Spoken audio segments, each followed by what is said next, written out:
No.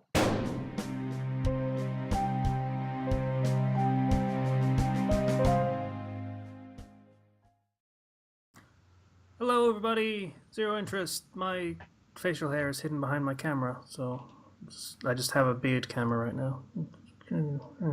Zero interest. Kaiji, episode 7. Mm-hmm. The Kaiji stumble episode. episode Yeah. is what I'm going to call this one. So, take it away. So they're going to do the circle thing that they were going to do last time, and it's like, oh yeah, 69 cards. That sure is a Giggity. ridiculous amount. Giggity. And so Funai begins to be like, all right, cool. We'll redistribute the cards and shuffle them. And yeah, how many of each card you guys got? Oh, you got, okay, I see.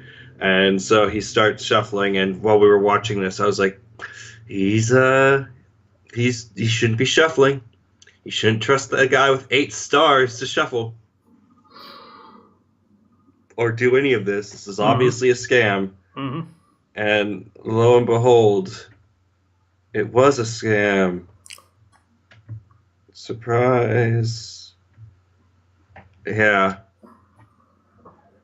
It's the most obvious scam in the world.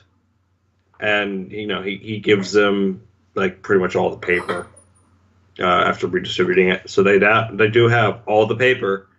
And Funai's gone off, and he's going to go and try to win more. Yep. So he wins one. Yeah, and A bunch there's a of whole other people have fair matches and win or lose as appropriate, and Funai has one match and wins it. yeah, and we find out that Funai had marked some cards, specifically probably his cards he brought into that. And so he had given those marked cards to people who only had one card so that he could win against them, most assuredly, because he had 2 cards to start with. So this whole thing was rigged in his favor from the get-go, obviously. Kaiji confronts him about it, breaks down everything strange he did, like when he went and he mixed the cards all together, and it didn't matter who cut the deck because he shuffled and distributed the cards in the end. And he gave out the cards in very specific order that wasn't clockwise or counterclockwise. It was just giving certain people certain cards. Yeah. Again, this all was really like, yeah, no, he's scamming them. And so Kaiji puts basically Funai in a situation where, yeah, nobody wants to play with Funai anymore. Which means for obvious reasons. Which means he has no opponents. Everyone knows what cards he has, but he still has cards.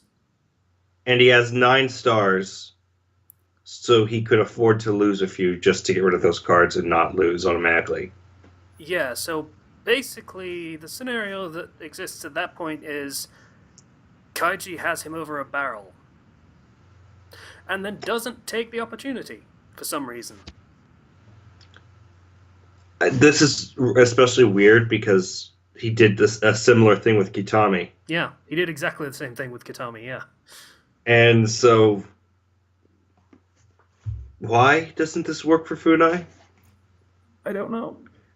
Because he would just go down to having 7 stars. He would still have more than enough to leave with a big fortune. Even if he didn't, I mean, I think they have odd cards currently. Kaiji's group, they have... Was it 69? Yeah. So they could just say, okay, we'll play you a round, because I think Funai only has 1 card left. We'll play you 1 round, but you're going to bet 3 stars on it. You're probably going to lose because we know exactly what you have, but you'll get out scot-free. Yeah, I know. That's what I was going to say. They could just say, we'll do a match for a round, but we'll take 2 stars as payment for getting you out of here, let's say. Yeah. And you're done. You leave with 6. You leave with 6 stars. You're more than okay. Yep. Yeah, and he'd be angry about it, but he wouldn't say no because he has no other options. Yep. Literally no other option. No one wants to play him because they know they would lose, and there would be no way around that. So the fact that they don't take that option is baffling to me. Yeah, this is what I was talking about earlier in the series when I said, hey, it's really hard to come up with a scenario where there is no easy option that people don't just take and win without trouble in this kind of scenario. Here is a very easy option that they could have taken but didn't take. And they just kind of ignore it because plot convenience. They don't want the game to end quite that easily. It would be so easy. Yep. But instead he's like, okay, you guys, I'll tell you what, I'll give you guys a chance to get out of here. I'll just take 3 cards, put them down at random. We're going to do 3-card Monte on this shit, basically. I want you guys to pick a card, any card, and you might win, you might lose. And I will reveal the other 2 cards after play. Fair? And they're like, okay, fine. I don't have any other options. So one guy goes, and he's like, oh no, I lost. And he reveals the other cards. It's like, nope, it was completely fair the entire time. And the next guy goes up, he's like, that one. He's like, I won! And another guy goes, I won! And then it's like, okay, so those guys are free. They had 2 stars, now they have 3. They're good. Mm-hmm. And then Kaiji's like, oh, it looks like I've attracted the attention of Funai. Now we can finally play the last paper, scissors, rock match. Yeah. It's dumb. Yep. You could justify this by saying, oh, well, he was trying to help some more people. But the whole point of that was to attract the attention of Funai, to kind of set a trap for him when they really didn't need to, because he was forced into a corner already. Yep.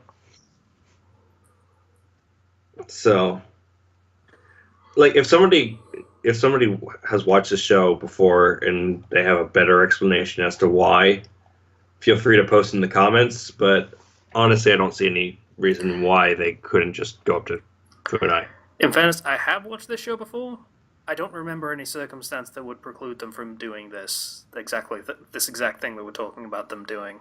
That doesn't seem to be a reason. Beyond writer convenience of not wanting them to take that option because it would end things easily, and they do not want to end things easily. There was a thing they wanted to do at the end of this arc that they wouldn't get to do. So... yeah, it just doesn't feel natural, you know? Yeah. So, yeah. How much is this hurt? Let's go with the rating, shall we? I still like this show. Absolutely. I still do. I think the soundtrack, I think the Zawazawas are still fun. It's really fun. Yeah. I still think Kaiji and the Mind Games are fun. But there are some weird things, problems I'm noticing, whether it's with the characters or with this particular line of thinking that I'm not a big fan of.